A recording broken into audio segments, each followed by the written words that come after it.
Hi, everyone. Hello. Hi.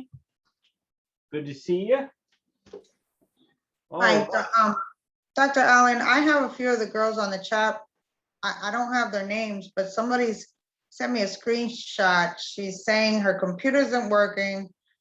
The other one is saying, It's Victoria and Rachel. all right, they I'm can't here. get in Oh, okay. somehow. okay. Yeah, so just FYI, they might be still having some difficulty. Okay, thank you for letting me know. Okay. Yes, we definitely little technology gremlins are creeping up these days, so we'll do the best we can to wrestle through it together. Well, welcome back, everyone. I hope you are doing well and that your families are well. Hope you had a good weekend. We're moving into my favorite time of the year. I love the fall weather. That's my favorite season. So, I encourage you to get outside, as the weather starts to get a little crisper, although it's still pretty warm some days. So, okay. Let's see here. Just a couple business items. Okay, Ireland, I see your message. Thank you. Okay. Okay, we're going to be hitting chapter 4 very heavy this week with the goal that we are ready to take exam 1 next Tuesday. Okay, I think I can do that. I think we can do that. And so let me just mention some things. Some of you may have seen in an email I sent out last week that I talked in the email about the website that you will use for taking exams in this course. Let me show you that website. Okay, the website is called classmarker.com. Okay, this is what the website looks like. And so what I need you to do is please go back to last week's email, because in the email I sent you a document which has registration codes for this website. So please go back to last week's email and find emails from me for microbiology. And you will find that, I believe it was the Thursday email, I believe so, but it might have been Tuesday, that has the registration code. So if you load up this file on your computer, it's formatted in an Excel spreadsheet. You will find your hack ID number, and across to the right, a registration code that you can use to get into this website. The website is free. It does not cost you anything to make an account. You just need that registration code, which again is in an email from me from last Tuesday or Thursday. So I want to encourage you to please do that in the next day or two. Please make your free account. You'll make your account. Please be sure you keep your login credentials safe and private and accessible, because you'll be using them throughout the semester to complete your exams for the course. Okay, so please register, make a free account, and then also there's a little practice quiz for you online, and I would like you to take the practice quiz. The practice quiz is not relevant to your grade. It won't count for you or against you. It's just a silly little quiz that you should take to help get you used to what the website is like, so there's no surprises when you really use it for a real exam. Very simple, very intuitive. So I think you'll be quite okay with it. But if you log in and do have a problem, please alert me to it so that I can help you. Okay. All right. So do you have any questions about the Class Marker website? Sorry, I had walked away real quick. I just have a question. So the practice quiz on there, is that going to be like what our quiz is going to be on? Or is it just like a basic practice quiz just to see how it works? Just to see how it works, Tiffany. Okay. The practice quiz has some very generic trivia questions on. So this is not designed to test your microbiology knowledge. It's just designed to get you comfortable with the website. Okay. All right. I have a question. Whenever we log in to actually do the test and stuff, are we going to need to show ID? Or No. No. Okay. I am not using any proctoring technology online. Okay, I know some places do that, some faculty do that. I don't want to do that. I've heard nothing but horror stories about that situation, so I'm not going to do that. Okay. Obviously, you're all on an honor code that I expect you to honestly take your own exams and do things, but I'm not going to make an attempt to prevent cheating. I mean, that's just the way the world is. Okay. So you will not need to present an ID. All you'll have to do is have your password that you've created when you create your free account, okay? So if we had an account already from a previous class with you, are we redoing this? Oh, okay, Elena, good question. Because it's opening it up back to my old class with you. Okay, let me take note of that, Elena. I think what I can do is get you transferred over to the new microbiology portion. So I'm taking note of that. I'll try to accomplish that later today for you. So I don't think you should not have to make a new account, okay? Okay, thank you. All right, I have a question, please. yes, go ahead. I want to ask if it is timed and are we compulsorily doing it during class hours? Please repeat your question. I couldn't quite understand everything you said. Sorry about that. So I was asking if it is timed, the exam, is it timed? Okay, And is there a specific time we should do it? Is it going to be class hours? okay. Thank you, Afala Shadi. Appreciate the question. The real exams on test days will be timed. Yes, you will have 1 hour and 15 minutes. It will be the time of a standard lecture period with me. Okay, so 1 hour, 15 minutes to take your exam, and it will be at the time of the scheduled lecture, right? So we start lecture typically at 12:30 in the afternoon. You will be expected to log in at 12:30 and complete your exam by 1:45. Our class is going to be, our exam is going to be multiple choice and maybe some essay questions as well. The format of the exams will be very comfortable to you, Elena, since you've had me before, but for the benefit of everyone else, you will have 3 types of questions. You will have some multiple choice questions. You will have some short fill in the blank questions, and then you will have some essay kinds of questions that you have to answer for me. These essays won't necessarily be like the essays you would have in an English literature course, but they will be things that I want you to accomplish in microbiology. Okay, so I'm looking at the chat window, and I'll get to your question there, Tiffany, in a second. So today, I anticipate getting out a study guide for you in this afternoon's email. You will receive a study guide for exam 1. So today is 1 week before your first exam next Tuesday. So you will get a study guide today with some suggested content of what I want you to focus on for your study time. Okay. All right. So let's see. So Tiffany is asking, is the test open book? It is not open book. If you were taking the test physically on the Hack campus with me in a classroom, that would not be open book.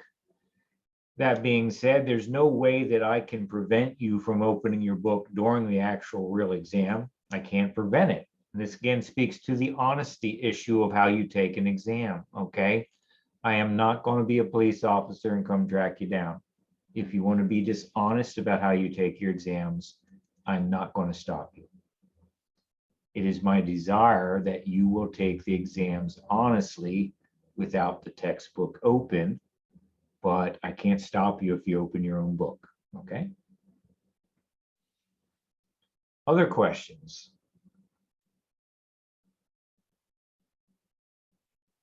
All right, so, suffice it to say, we really do need to get back to normal school behavior because things are hurting around here. But okay, we're going to do the best we can to stay in the game and stay focused. Okay. Any other questions you'd like to ask?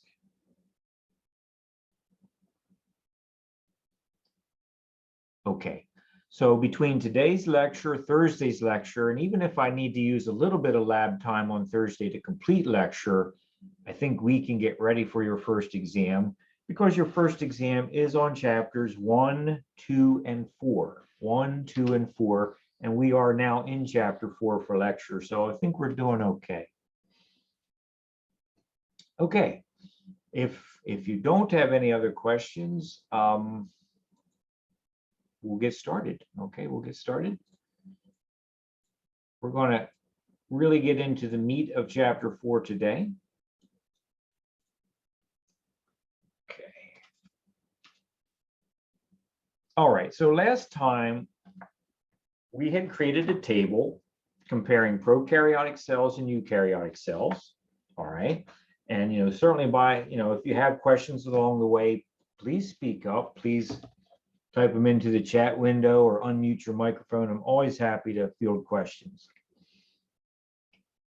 Okay, so let's start. We're going to talk heavily about prokaryotic cells in here in this chapter, less so about eukaryotic cells. It's not that eukaryotic cells are not important, it's that I expect that you've probably had some background in eukaryotic cell anatomy from another course. I mean, you know what a nucleus is, okay, that kind of thing. So let's talk about prokaryotic cells.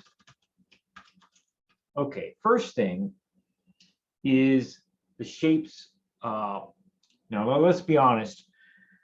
We've said from chapter 1 that prokaryote includes bacteria and archaea.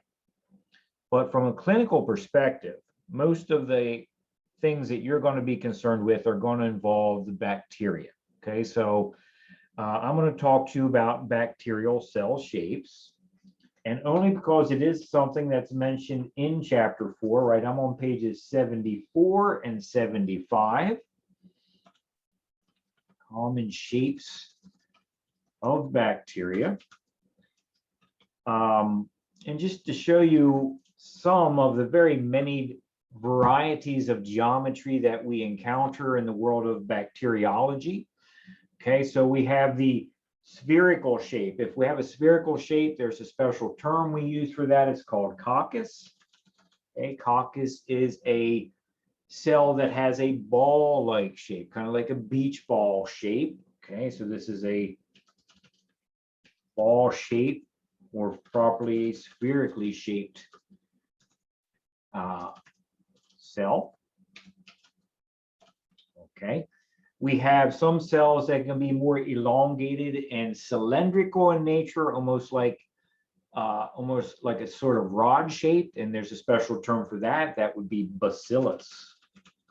Okay, bacillus are rod-shaped bacteria, and you see that figure 4.2, page 74. The cocci, you see figure 4.1, page 74 as well. Okay, so let me caution you. Okay, the term bacillus is used to refer to cell shape, and it is also the name of a genus, right? Remember the genus and specific epithet? There are organisms that are in the genus named Bacillus. Well, if it's in the genus named Bacillus, you can guarantee that it's also a bacillus-shaped cell, right? So I'm pointing out that you might hear the word bacillus used generically as a cell shape, or more precisely or formally used as a specific genus. So for example, here's one specific example of a genus, Bacillus, and the specific epithet that I'm thinking of is subtilis. Okay, Bacillus subtilis is the genus and specific epithet of a rod-shaped bacterium that happens to be called Bacillus. Okay. All right. So just a little caution that you don't confuse yourself when you're seeing and hearing about these things. All right. So coccus is a ball shape, Bacillus is a rod shape. We have spiral shaped bacteria. Okay. Figure 4.4 on page 75. This kind of looks like a curlicue or a macaroni, if you will, that's twisted on itself.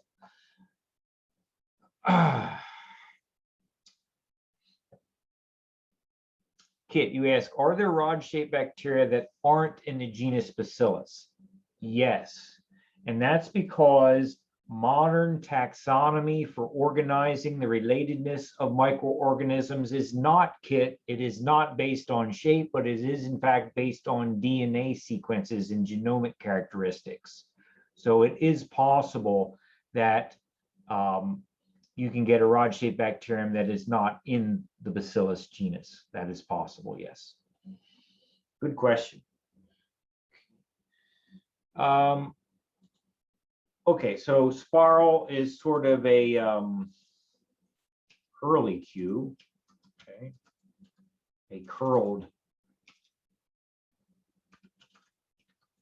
curlicue shape to it.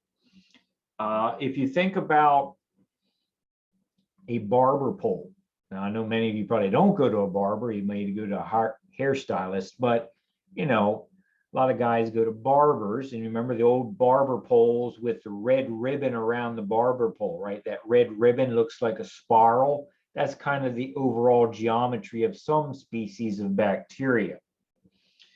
Okay, well, we'll wrap this up quick. We have star-shaped in figure 4.5. We have rectangular shaped.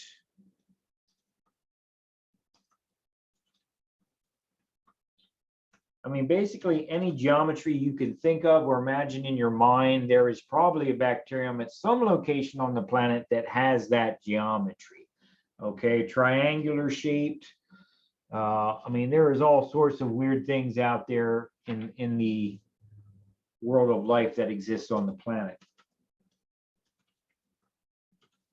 Okay, folks, the reason I'm even putting this into your notes is because if you think about the historical development of microbiology of the field, what in the world, so Elena, you asked about Vibrio cholera. Yes, that would be one of the spiral-shaped bacteriums. Absolutely, yes. In the historical development of microbiology, you saw the first lab and the importance of Leeuwenhoek's microscope and things. What did people do? The very first thing people did was simply look at microorganisms under the microscope. And under the primitive microscopes, there wasn't too much you could do other than characterize and write down in your science journal the overall shape of the microorganism, its color, you know, maybe describe how the microorganism was swimming or moving. So shape has a historical importance to microbiology, okay?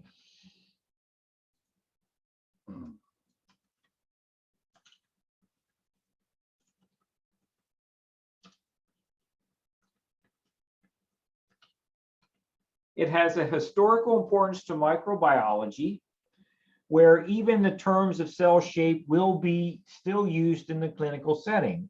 You might have a patient that's in the hospital for an infection, and there's some lab work that's done on a sample from the patient's body, and the lab report might come back that that person is infected with a spiral bacterium or a rod-shaped bacterium or a coccus bacterium, okay? So even in the clinical setting, you still use these terms, even though, frankly, from a scientific perspective, these terms are really not that helpful.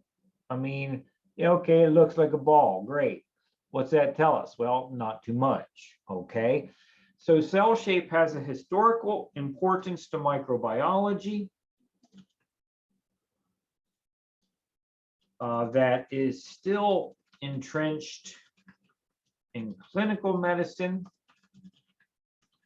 which is to say you will receive lab reports on future patients infected with bacillus or coccus or spiral bacteria. And what that means is that there was a lab technologist, somebody that's in the lab technology part of the hospital, whose job it was to examine the microorganism in the specimen. They looked at it visually under the microscope and they said, yeah, this is a rod-shaped cell. Okay. All right. You can imagine that simply knowing that a cell is circular or rod is not terribly helpful in terms of diagnosing a disease or treating a disease. For example, if I were to draw in your notes a coccus cell and then another coccus cell, my point is that both of these look like a round cell. They both look like a red round cell, but in fact, they very well could be two different species of bacteria. The appearance of round is not definitive for the actual genomic identity or DNA identity of the microorganism. It doesn't correlate, okay?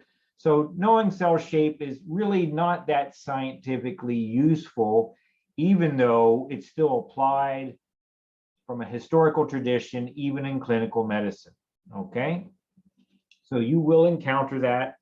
And I just wanted to mention that to you because it is in your textbook, right? It is in your textbook. Okay. Questions?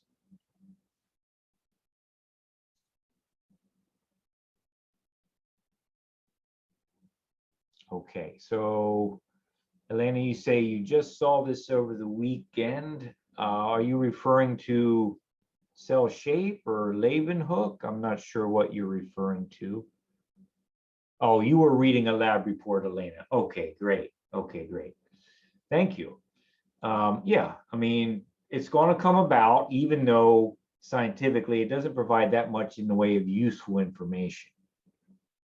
Much more important to know what molecules are on the surface of the cell, what genes are present, that kind of thing. But that's sort of modern things that we're getting to. Okay. What I'm going to do next is take you on a tour of a typical bacterial cell. That's my goal here. I'm going to take you on a tour. Okay. So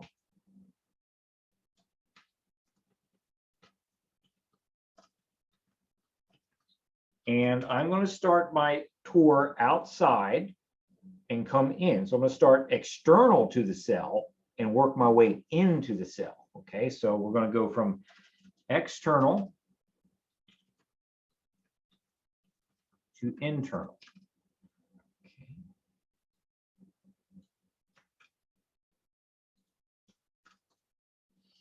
All right. So I would turn your attention to the foundation figure on page 76 of your book. Okay. The first thing I'm going to mention is something known as a glycocalyx. Glycocalyx. Okay. Now, if you look down on page 76, you do not see the word glycocalyx. You don't see it. Okay. So sometimes your old teacher will use other words. I'm going to help you with this, okay? The reason you don't see glycocalyx is because a glycocalyx comes in multiple types, multiple varieties. And one of the varieties of a glycocalyx is listed on page 76. Do you see the term capsule? Capsule, C-A-P-S-U-L-E, capsule, that is present So let me define this for you. A glycocalyx is a general term for a quote unquote sugar coat.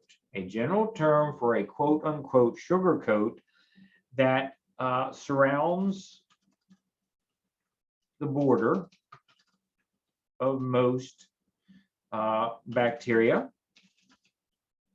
Okay. Truth be told, a glycocalyx can be found around eukaryotic cells too. Our own human cells do have their own specific form of glycocalyx. So this is not necessarily something that's unique to bacteria, but we're pointing it out now in our conversation of a bacterial cell. Okay, there are two major types of glycocalyces, and we'll list them here for you. First is something known as a capsule. Okay, and the other thing is known as a slime layer. Okay, a capsule and a slime layer are two different types of glycocalyces. Okay, so what's the difference between these two? Well, the difference is primarily structural. A capsule is made of molecules that have an ordered, regular arrangement to them. Okay. Think about a brick wall. Think about a brick wall, how the rows of bricks are nicely arranged and organized to fit together. That's kind of what a capsule looks like at the molecular level. A slime layer is made of molecules that are much more haphazardly thrown together and designed. A slime layer would kind of look like a plate of spaghetti with all the noodles randomly thrown across the surface of the plate. It's much more disorganized. Okay. So the characteristic that defines capsule is order. Characteristic that defines a slime layer is disorder. So a slime layer is made of molecules that have an irregular, more chaotic arrangement to them. This is disordered in a sense. Okay. All right.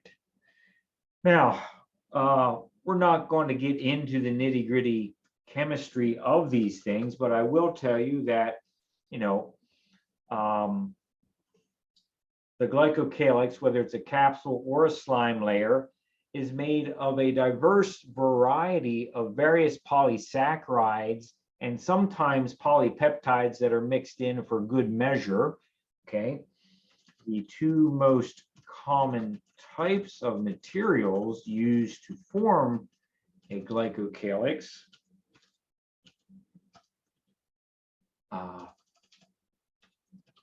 are polysaccharides. Okay, so there's your carbohydrate, right? And sometimes polypeptides, which would be related to protein. Okay.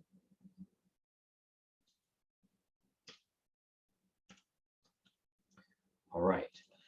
Now, let's talk about the importance of a glycocalyx. Why do we bother even mentioning it here? Well, a lot of things in education are sometimes mentioned for philosophically curious purposes, but does this stuff have any clinical relevance? Well, yes, it does have clinical relevance. Okay. First off, clinical relevance.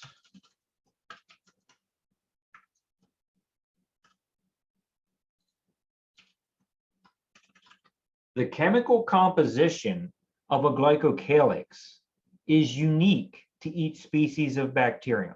Let me say that again. The chemical composition of each glycocalyx is chemically unique to each species of bacterium. So the glycocalyx around an E. coli cell will be chemically different and distinct to the glycocalyx around a Vibrio cholera cell. Okay. The chemical composition of a glycocalyx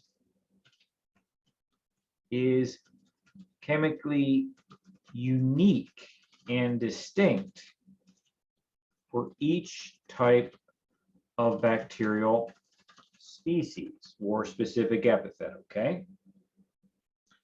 And the purpose, why this is useful is because since you know that the glycocalyx is unique for every species of bacterium, if you have the right equipment and chemicals and procedures in a lab setting, you can test the chemical composition of the glycocalyx to tell you what you're dealing with, what kind of bacterium your patient is infected with. So you can actually start to identify the bacterium based on the chemical composition of the glycocalyx that's present. This is useful for identifying a bacterium, okay? Useful for identifying a bacterium. So that's extremely helpful, okay? What else can we say here? Well, let me tell you that since a glycocalyx is this sugar coat, that tends to make the cells very sticky. Think about it. When's the last time you had a piece of hard candy in your mouth, and for whatever reason you had to touch that hard candy with your fingers? Wasn't the hard candy sticky? I mean, if you mixed the hard candy with your saliva and got it wet and then touched it with your fingers, it was sticky. Or if, God forbid, you dropped it on the floor and you had to pick it up, it was sticky. Okay, so the glycocalyx around bacteria makes bacteria sticky. Kind of like Spider-Man, right? Spider-Man can stick to a wall. Bacteria can stick to a wall in a sense. The point of it is that if you have bacteria inside you that are capable of sticking to tissues and organs and structures of your body, like a bronchial or an airway in your lung or a urethra, in the groin area, well, if that bacterium can stick to the body surface because of the stickiness properties of the glycocalyx, then that bacteria is going to be much more likely to cause you harm. In other words, the ability of a microbe to stick to a body surface in an animal body correlates to the organism's pathogenicity, or how good the organism is at making you sick, okay? Which is a problem. Finishing the notes here. The clinical relevance of a glycocalyx, it tends to make bacteria sticky, which is a problem because it allows the bacteria to attach to body structures, potentially causing disease. Okay, so the stickiness of the microbe correlates to pathogenicity. The stickier the microbe, the more likely it's going to be a problem. Okay. Okay. This topic is going to come up again in the course. I promise you, just about everything we talk about always comes up a second and third time. Do you have any questions right now?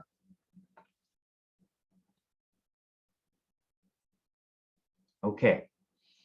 So that is my spiel on the glycocalyx. And remember, on page 76, the version of the glycocalyx that is drawn is the capsule. So we're at the capsule right now on page 76, which is a type of glycocalyx. Now we're going to start to move a bit more interior into the cell. We're not into the cell yet. You notice the next most internal layer is going to be the cell wall. We need to talk about the cell wall. I have a question for you. I want to type into the chat window and get your feedback on.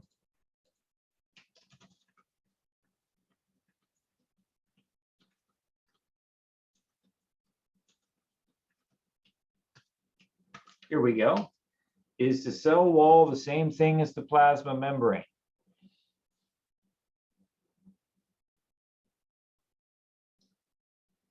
Oh, bless your heart. You make me feel so warm and fuzzy inside. You all answered correctly. Good job, right?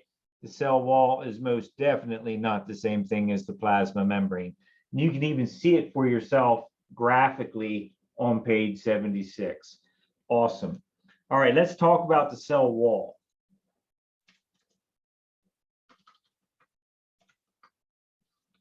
Okay. You know, a lot of times students will say, and particularly on an online class, they'll say, it would be really nice to see this under the microscope. And I agree with you, because even if we were at HAC with the microscopes we have available, you really wouldn't be able to see the cell wall because its composition is at the molecular level that you really wouldn't be able to see any detail. Okay, you really need an electron microscope to see things like this. And we don't have one of those at HAC because they're multi-million-dollar pieces of equipment. All right, so first off, let's talk about what the cell wall is. This is a tough chain mesh armor-like type of material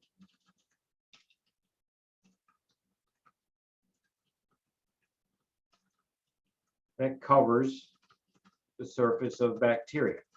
Okay, I think using the analogy as chain mesh armor is extremely accurate, because the cell wall of many species of bacteria is so durable that the cell wall can even survive momentary bouts of, boiling. Like if you boiled, there's some species of bacteria that could survive 5 minutes in boiling water because of their cell wall properties. So cell wall is extremely protective structure for bacteria. Okay. Very durable and protective to the bacteria. Okay.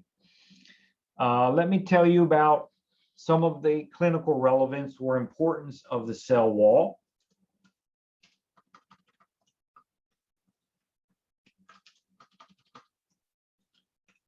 Once again, the chemical composition of the cell wall is unique for every species.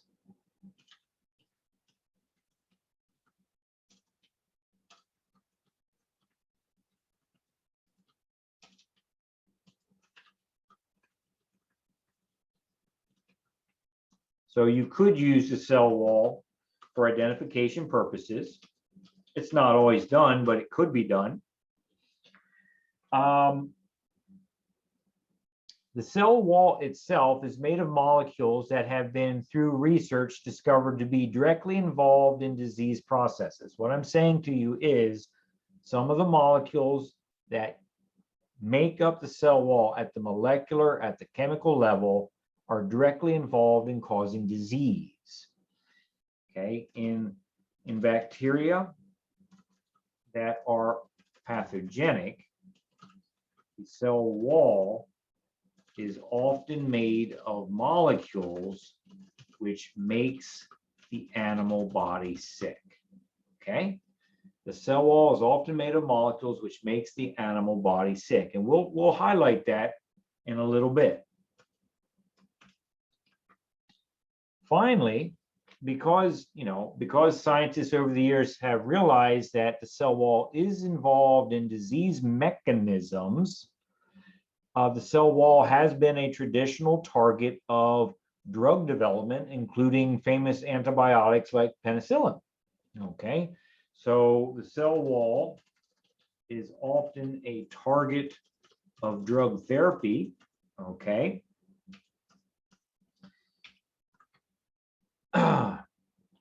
Now, when Alexander Fleming discovered penicillin, it was by dumb luck. It was by dumb luck.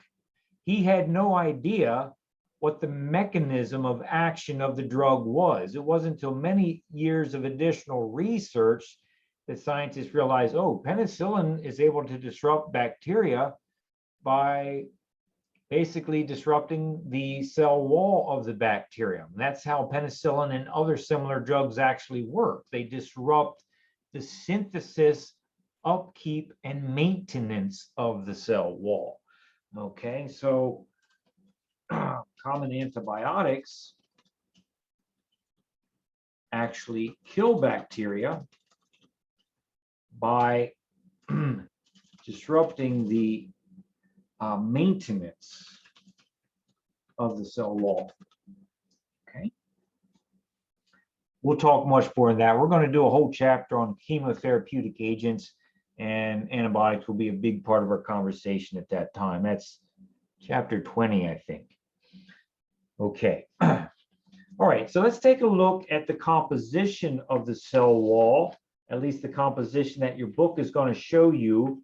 So I'm going to ask you to turn momentarily to pages 81 and 82. Probably page 82 is momentarily better for this. Okay, so let's take a look at the composition of the cell wall, what it's made out of.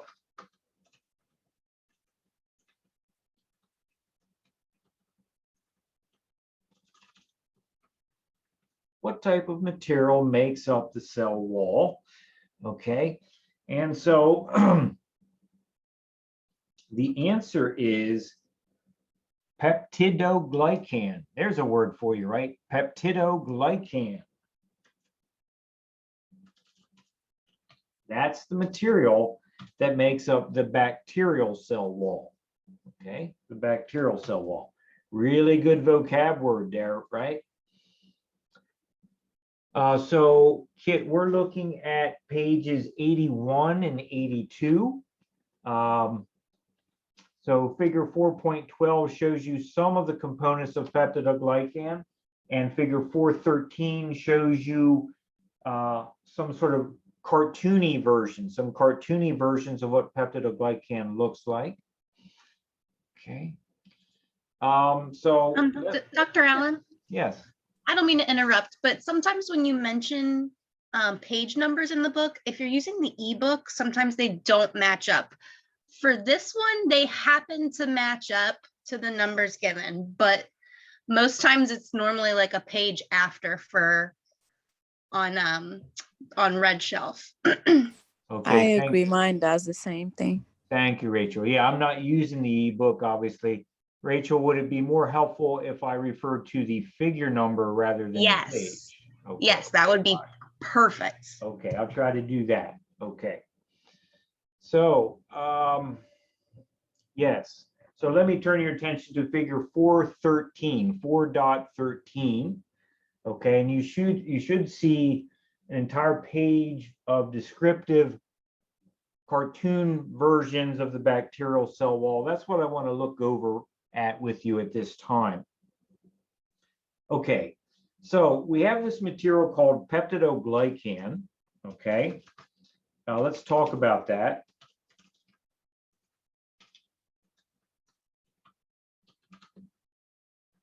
Peptidoglycan is made of two things.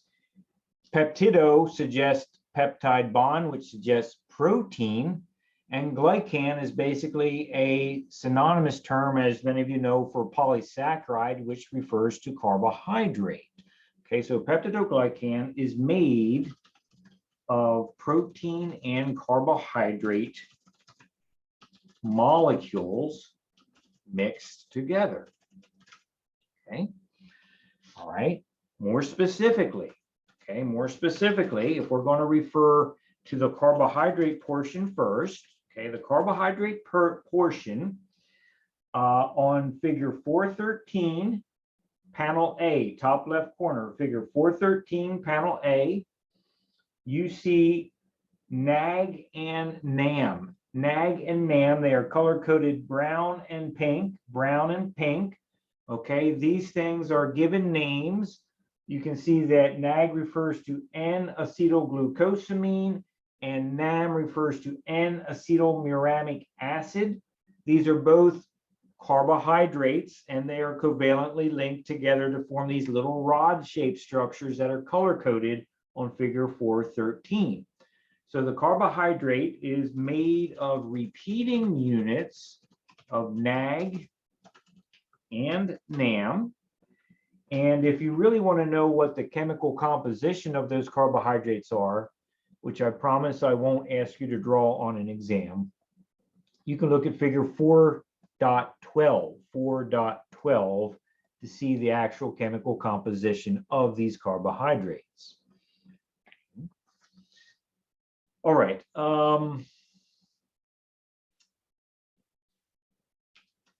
The protein proportion of this bacterial cell wall is in fact made of the polypeptide here. Okay, so let me say this.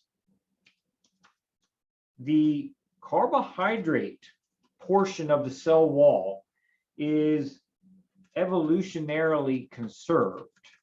And what I mean by that is that NAG and NAM are very commonly found in different species cell walls. So you will find NAG and NAM in the cell wall of E. coli. You will find NAG and NAM in the cell wall of Vibrio cholera, Haemophilus influenza, Bacillus subtilis. NAG and NAM is going to be there, which means it's very common from an evolutionary perspective. Okay, so it's commonly found in many types of bacteria. Well, you say to yourself, if it's found in many types of bacteria, how can the cell wall be unique for each bacterium? It gets down to the protein portion. The protein portion varies tremendously with the genetic makeup of the microbe. Okay, so the polypeptide, the protein portion of the cell wall, will be unique for E. coli. It will be different and unique for Vibrio cholera. It will be different and unique for Haemophilus influenza, so on and so forth. Okay. Any questions so far?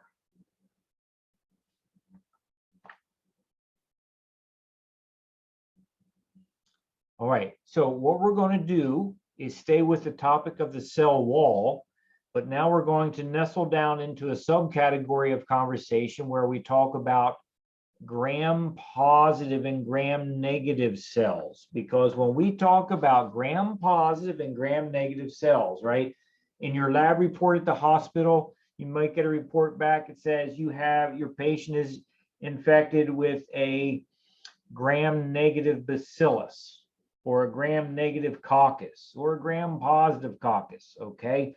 So we need to talk about what that means.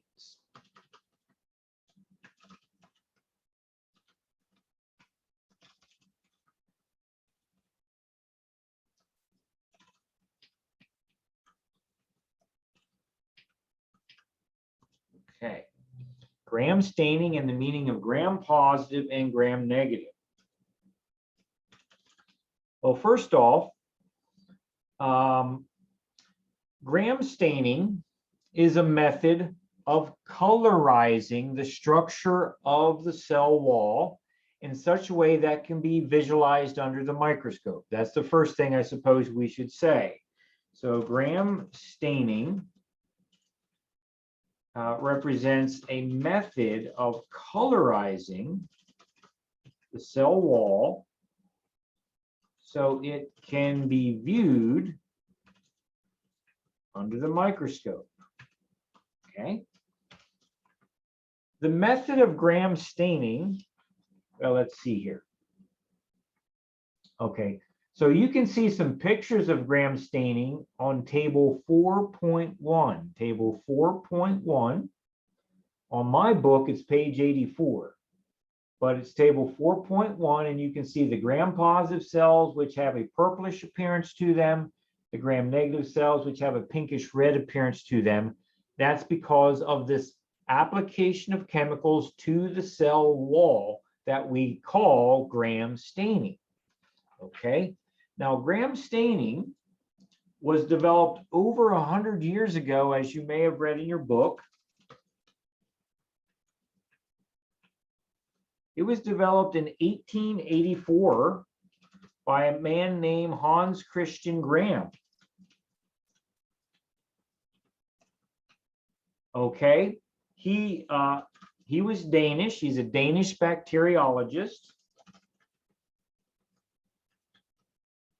And, you know, there's lots of figures in history that even I don't know all the details of why he was doing his work. I mean, there's just too much to know, isn't there? But at any rate, apparently he was curious about developing a method that would allow you to distinguish, to tell apart one type of bacterium from another type of bacterium. Because as we said earlier, if I have two cells that both look spherical, they could very well be different. And I wouldn't know it simply by looking at the shape. So gram staining was really one of the first early successes that really took hold in the scientific community and represents a method which even today is used to tell one kind of bacterium from another kind of bacterium. So the importance of this staining process is it provides a scientist with a way to distinguish one type of bacterium from another. Okay. Now, with modern techniques in DNA sequencing, we're starting to move away from that. But you know, change is hard. People like to stick to things they know, and we've been using gram staining for over 120 years now, right? And the hospital will still use it. The hospital clinic will still use gram staining. And the reason is that even if you have very rudimentary information about the gram staining of a patient's sample, it begins to tell you what category of drug you might need to apply to the patient to help the patient get better. Okay. So the importance of this staining process is to provide a way to distinguish one type of bacterium from another. It does provide rudimentary information about what classes of drugs need to be applied to treat an infection. Okay, there are some categories, there are some infections that will be very resistant to drugs applied simply by gram staining, and then we need more informative information. But at least to a first principle, this was useful, and it was developed in 1884.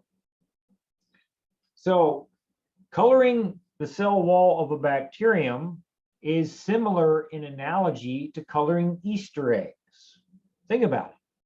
I'm sure you've all probably colored an Easter egg at some point in your life. I don't know, maybe you grew up when people just used the plastic eggs.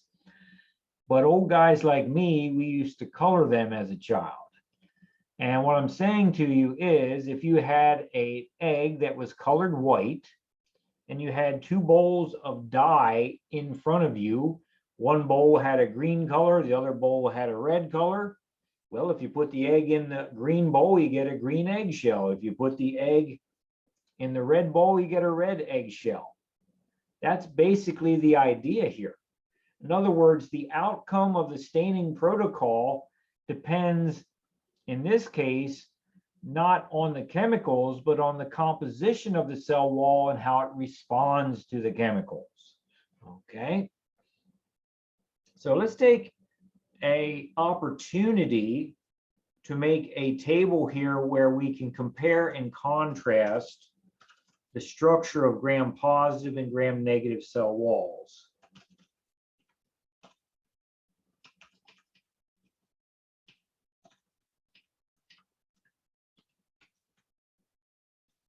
Okay, so I'm going to insert a table here, and not sure how big I need to make this. I'll start with this, and we'll go here. So here we'll put down gram-positive,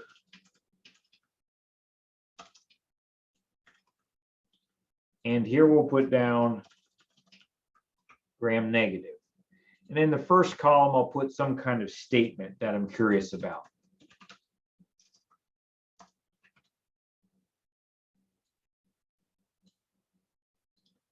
All right.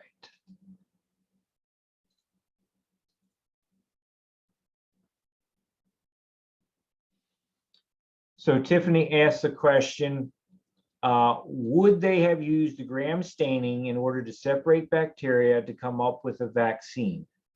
Tiffany, remember the gram stain was originally developed in 1884. We didn't get vaccine technology till many decades later. That being stated, it would be possible that if you were dealing with a disease that was caused by a bacterium, a bacterial cell, you could certainly apply a gram staining as a first step in identifying what kind of vaccine you're going to produce. So gram staining could be applied. It wouldn't be the entire answer, but it could be a first early step. Tiffany, you say for COVID. No, it definitely would not be used for COVID because COVID is a disease caused by a virus, and viruses are not bacteria, and bacteria are not viruses, right? So, okay, thanks for the question.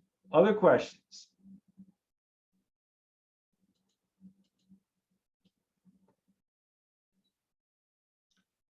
I mean, folks, you get it. You will be talking to people in your life, and this speaks to what Tiffany said there. And I'm not picking on her. I mean, I am, but I ain't. Okay. People are going to be talking about coronavirus and calling it a cell and stuff like that. It's not a cell. It's a virus, right? People are really confused out in the general population between what a virus is, what a bacterium is, what a fungus is, what an animal cell is. People are really confused about that. Okay. So hopefully you will be less confused after you complete our course here together. All right. First statement. Okay. Layers of peptidoglycan. Okay. I'm just going to keep on rolling here, and please stop me if I'm going too fast. Gram-positive cells, as you can see from figure 413. Figure 413, panel B, in the center of the page, have multiple layers of peptidoglycan. Multiple layers. Gram-negative is going to have one or two layers. Okay, gram-negative is not going to have that many. Number two, I'm going to ask about whether there is lipoteichoic acid present. Lipoteichoic acid present. Okay, so take a look, gang. You tell me in the chat window which form of cell, gram-positive or gram-negative, contains lipoteichoic acid. You tell me in the chat window which kind has lipoteichoic acid. Okay, thank you, Samantha and Kit. Right, everybody's picking up on it, and I'm very happy with that. It's gram-positive. Gram-positive has it. So yes for gram-positive and no for gram-negative. Well, you might ask yourself, what's the purpose of lipoteichoic acid? You can see from the picture in figure 413 that lipoteichoic acid is a cross-linking molecule. It helps hold the various layers of peptidoglycan together. It's a binding molecule. It's a lassoing molecule. It is a tying molecule to connect the layers of peptidoglycan together and give them structural stability. Okay. Number three here. Okay. The next statement, presence of lipopolysaccharide. A big long word. Presence of lipopolysaccharide. You can see that lipopolysaccharide is found on gram-negative cells, but not gram-positive. Okay. So folks, I do not expect you to be a biochemical engineer. I don't expect that of you in this course. So I would never ask you to like draw out the chemical structure of these big complicated molecules, but I certainly expect you to know the term lipoteichoic acid, the term lipopolysaccharide, and know what they are in relation to the gram-positive and gram-negative cell wall anatomy. Okay. Let's see, what else can we say here? Okay. So let's see what else here.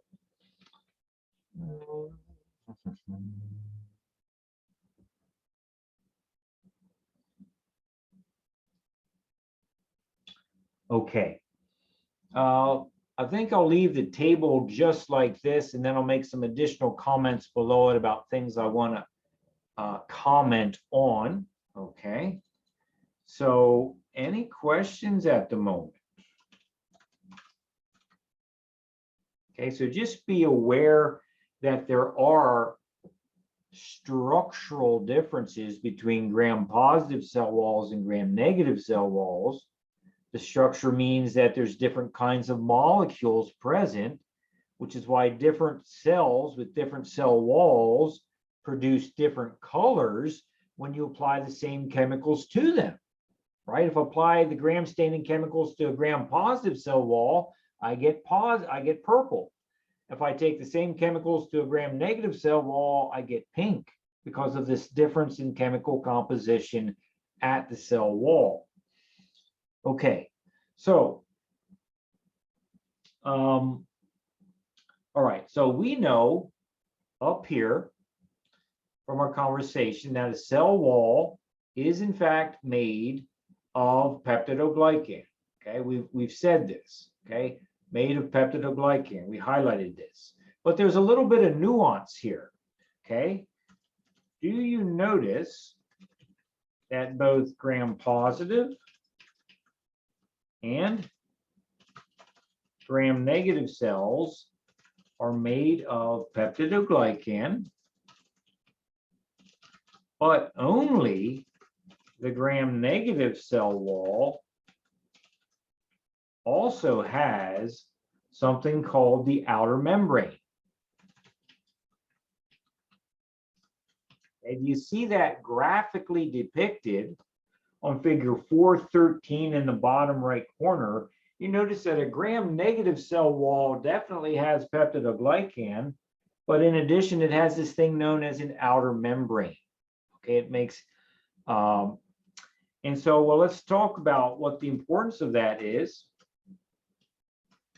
Okay, the presence of the outer membrane in gram-negative cells makes the bacterium more resistant to many classes of antibiotics.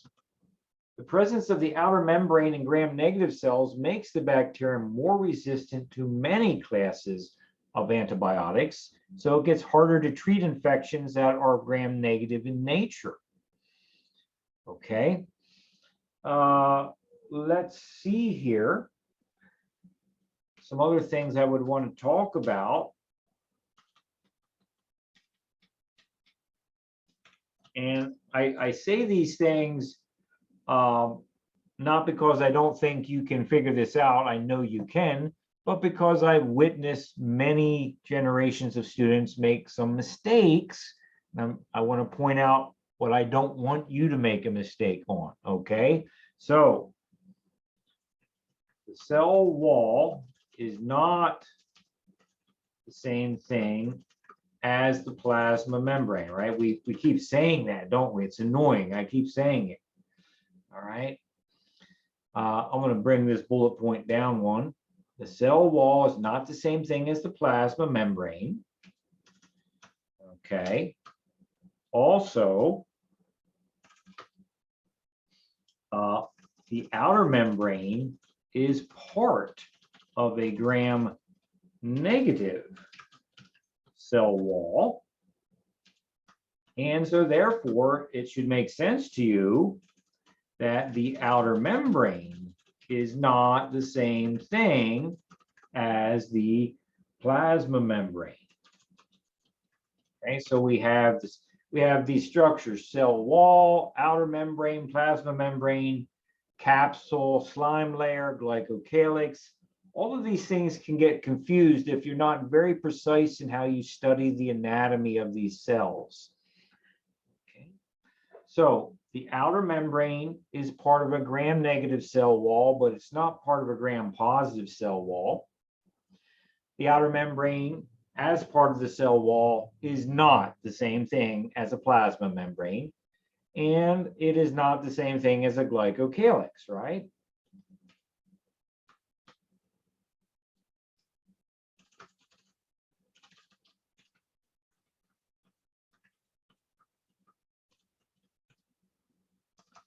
It's just when all these new words are thrown at you, it's easy for them to get jumbled in the head. So just be careful. I know you can do it. I know you're very capable people. Okay. All right. I also, Professor, Dr. Allen, so the glycocalyx is in the gram positive, right? no, it's in both, It's I'm confused now. right? So on the figure, it describes, no, maybe I'm thinking of this wrong. It's okay, Elena. Go ahead and ask a question if something's bothering you. Let me see. I made a note here. So I'm looking at that figure and it's says the cell wall, it kind of has it in brackets. It's showing like the NAG and the NAM and the peptides, the peptide bonds Mhm. as the cell wall. And that's in a gram positive. So that is also in a gram negative, but you're saying it's not the cell wall. Right. So let's do this, Elena, to maybe help you and help others. Let's make a quick little drawing here. Okay. All right. Thanks for the question. Let's see if we can make it clear for you. So just remember this, okay? In terms of the structure of a typical bacterial cell, okay, we're going to have this kind of organization. First, we have the glycocalyx.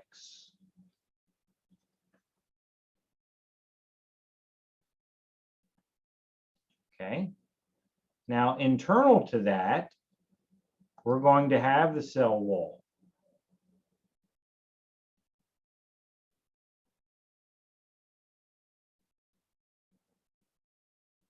Okay, so forgive my very poor drawing ability. Now, within the cell wall, you have to consider whether it's gram positive or gram negative. Okay. And then we're not quite there yet, but the next part we're going to go to is actually the plasma membrane. So internal to the cell wall is the plasma membrane.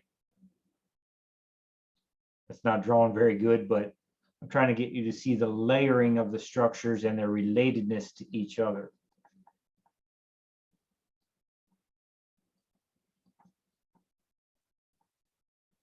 Okay. Elena, does that help a little bit? Yeah, so just to differentiate, so the gram negative would have an extra circle in between the cell wall and the glycocalyx, which is the capsule. Yes, because it's called the outer membrane. Yes. Okay. And the gram positive would not. It would just have the glycocalyx, the cell wall, and plasma membrane. Correct. Yes. Okay, got it. Thank you. You're welcome. Thanks for asking. Okay, any other questions?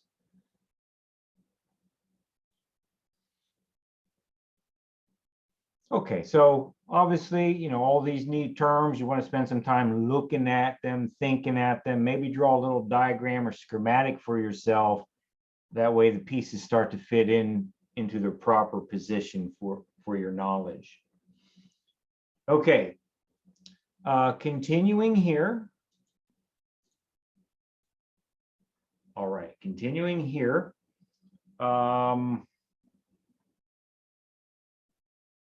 Letter C. Some other things I need to talk to you about here. And that is, if you're still looking at figure 413, I want to point out to you some aspects of the lipopolysaccharide. Do you see, Elena and everybody, that the lipopolysaccharide is actually a molecule that's embedded in the outer membrane of a gram-negative cell? Do you see that? Okay. I do. Okay, thank you. Solid lipopolysaccharide is a molecule embedded in the outer membrane of a gram-negative cell. Okay, and so I wanted to mention just perhaps one curious thing here for you. Okay, I'll mention two curious things. Okay, first off,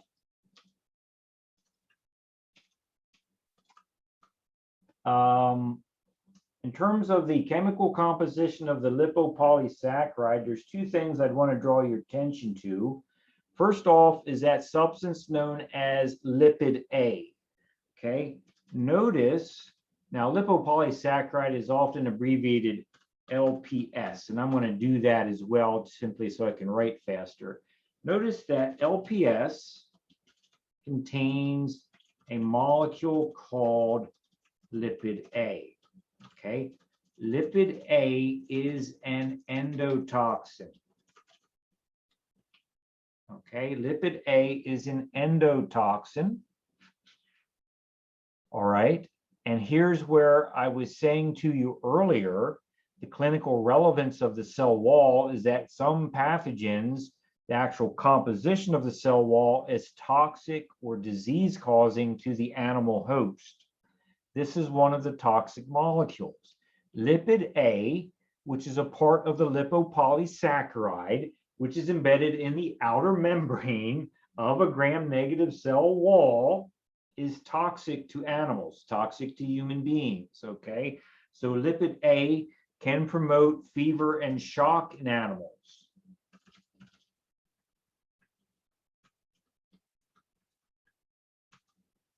Okay, can cause fever and shock in animals. And in fact, you know, I mean, ladies, you have to be cautious with your feminine hygiene products, right? Think about the warning on tampons. You have to be careful about toxic shock syndrome. Toxic shock syndrome is a syndrome that can, in some cases, be caused by a lipid A containing pathogen. Okay, that's why the warning is on your feminine hygiene product. Okay, so lipid A is a dangerous molecule. Also, I have to talk about O-polysaccharide. Okay, so O-polysaccharide is another part of the lipopolysaccharide. Notice the O-polysaccharide. I know I'm just about out of time, but let me finish this, and I promise I'll start with a new topic next class. The O-polysaccharide. Question in the chat window.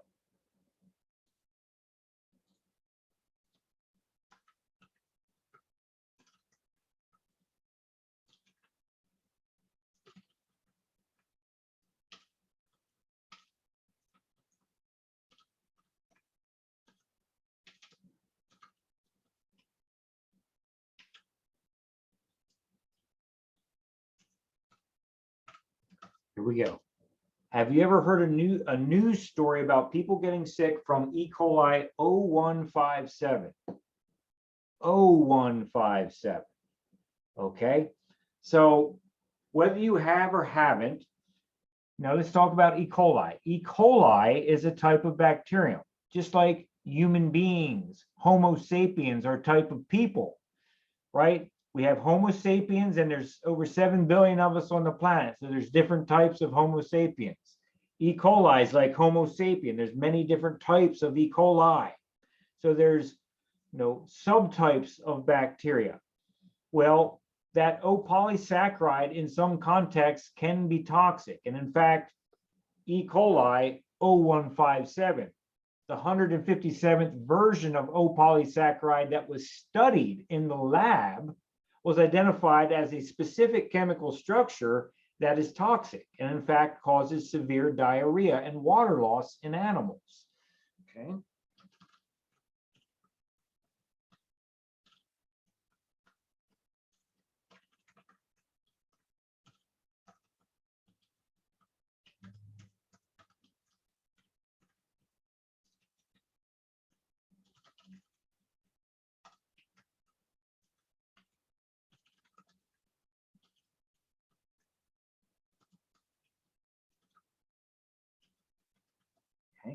So this O polysaccharide has the ability to make the epithelial tissue in the intestinal tract leaky, so it weeps water out of the body and dehydrates you.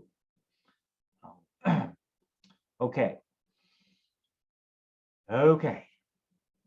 Boy, there's so much to do, but we're going to do it. Folks, do you have any questions at the moment?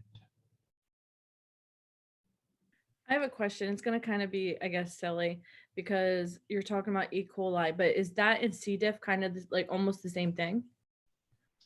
Well, C. diff is short for Clostridium difficile.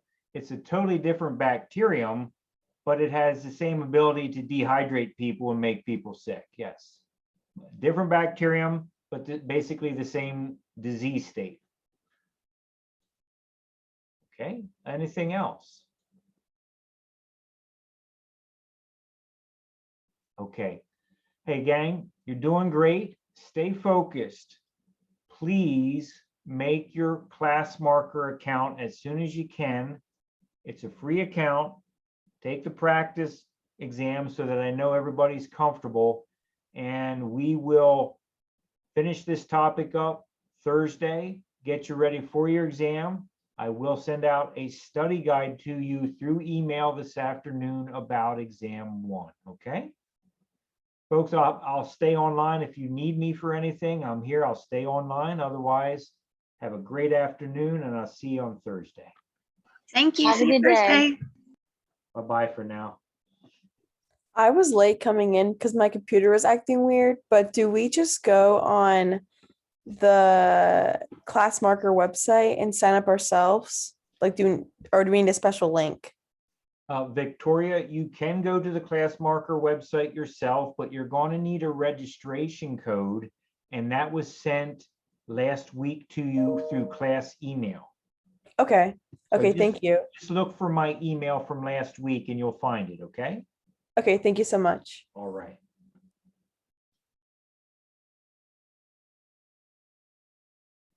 All right. Geneva, Taylor, can I help you?